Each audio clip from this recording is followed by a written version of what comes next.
me? All right. Okay, just a brief orientation so you know where we are. Most of you said that you know Kiwanis Camp Road. Did you see here?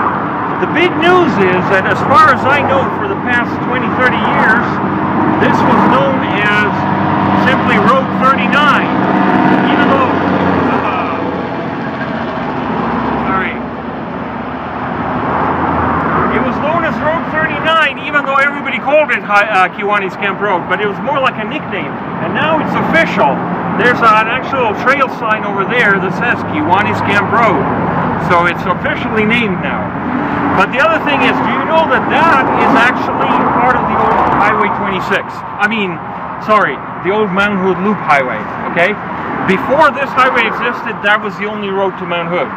Unfortunately, right now, it dead ends, and we will be bicycling right where it dead ends. But in the old days, it would then go circling around. Oh, and that's the one thing I forgot to say about the three historic periods.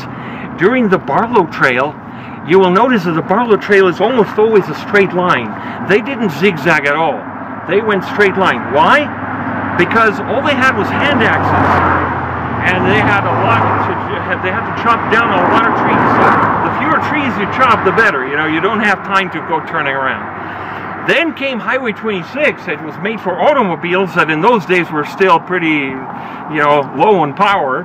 So that old highway is really windy. It winds its way up all the way. And then came the new highway. Now we have technology to blast our way through mountains. And so once again, the roads are a little straighter. Okay, so Kiwanis Camp Road is one thing. The other thing is, see that hill in front of us there? That hill is actually Laurel Hill. Normally people think of Laurel Hill as that where the steep chute is, but in actual fact, this highway, when they built Highway 26, they blasted through Laurel Hill in not one but 3 places. So they destroyed that. It was a long, 4-mile-long ridge, and the pioneers came. Actually, you know what? It's not really a hill in the traditional sense, because the pioneers didn't have to climb it. It's more like, you know, the mountain has, as it goes down, it has all these ridges, kind of like a skirt with pleats. And so it's, Laurel Hill is really just one of those ridges, one of those pleats in the skirt of Mount Hood. And it's about 4 miles long, and it starts right around Government Camp. So at Government Camp, it's still pretty level, but as long as you're on the ridge, and then you suddenly notice that it's dropping off on both sides. And one of the drop-offs was that steep chute that they did. But actually, Laurel Hill really starts or ends here, and it goes for another 4 miles up that way.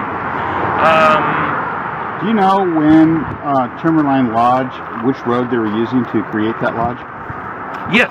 The old Highway 26, the old Mount Hood Loop Highway, the old Mount Hood, the original, which was, oh, shoot, wait a minute.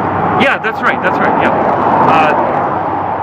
The old highway, this one here, Kiwanis Camp Road now, was built in the early 20s. It took several years, but by 1924 or 25 it was finished.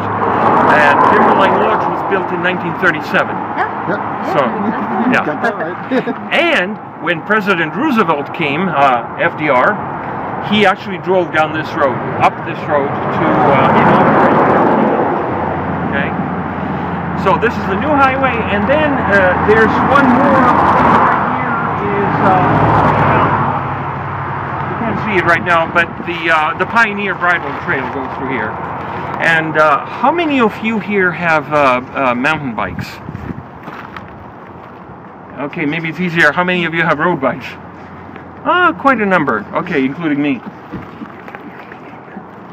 I wanted to test to see how good this would be for a road bike. I think some sections would be very easy for a road bike, but there are a few sections that are a bit rocky. So we might split up into 2 little groups here. And some of you, I know this is quite an enjoyable ride. Some of you can do the Pioneer Bridle Trail. Some of us can do a paved road that's on that side of the highway, and eventually we will all meet at the toll gate.